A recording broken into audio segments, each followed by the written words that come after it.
5 லட்சம் ரூபாய் மருத்துவ காப்பீடு வழங்குகின்ற ஆயுஷ்மான் பாரத் என்கின்ற திட்டம் மத்திய அரசால் அறிமுகப்படுத்தப்பட்டது. மிக சிறப்பாக சென்று கொண்டிருக்கக்கூடிய ஒரு திட்டம். தமிழகத்தை பொறுத்தவரை ஏற்கனவே 2 லட்சம் ரூபாய்க்கான மருத்துவ காப்பீட்டுக்கான திட்டம் இங்கு செயல்பாட்டில் இருக்கின்ற திட்டம். இந்த 2 லட்சம் ரூபாய் திட்டம் இருக்கின்ற போது 5 லட்சம் ரூபாய் ஒவ்வொரு குடும்பத்திற்குமான மருத்துவ காப்பீடு கொடுக்கின்ற பொழுது மத்திய அரசாங்கமும் மாநில அரசாங்கமும் சேர்ந்து அந்த திட்டத்தை செயல்படுத்த வேண்டும்.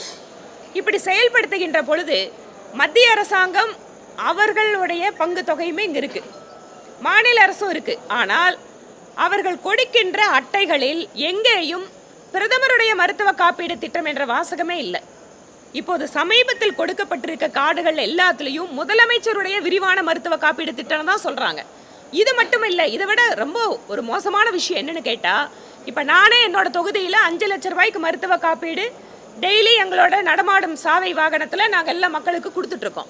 அதை எடுத்துட்டு மருத்துவமனைகளுக்கு போனால் இது செல்லாது, இங்கே நாங்கள் இதுக்கு ட்ரீட்மெண்ட் கொடுக்க மாட்டோம், நீங்கள் முதலமைச்சரோட காப்பீடை கொண்டு வாங்கன்னு சொல்கிறாங்க. ஆனால் இதுக்கு முன்னாடி இந்த மருத்துவமனைகள் கடந்த 2 வருஷத்துக்கு முன்னாடி 3 வருஷத்துக்கு முன்னாடி இதே மருத்துவ காப்பீடு கொடுத்துட்டு இருந்த மருத்துவமனைகள். இதுக்கு மேலே நாங்கள் ஏன் இப்படி எல்லாம் பண்ணுறீங்கன்னா, இல்லைங்க எங்களுக்கு அறிவுறுத்தல் இருக்குது, முதலமைச்சரோட கார்டுன்னு சொன்னாதான் நாங்கள் ட்ரீட்மெண்ட் கொடுக்க முடியுங்கிறாங்க. அப்போ மருத்துவமனைகள் இம்மாதிரி மக்களை நீங்கள் பேரை மாற்றி சொல்லுங்க, இல்லை இதுக்கு நாங்கள் மருத்துவ காப்பீடு கொடுக்க மாட்டோம்னா மாநில அரசு இது முழு பொறுப்பேற்று ஒவ்வொரு மருத்துவமனைகளிலும் ஆயுஷ்மான் பாரத் என்று சொல்கின்ற அனைவருக்குமான மருத்துவ காப்பீடு 5 லட்சம் ரூபாய் திட்டத்தை நிறைவேற்றுவதற்கு மருத்துவமனைகளுக்கு தகுந்த அறிவுறுத்தல் செய்யப்பட வேண்டும்.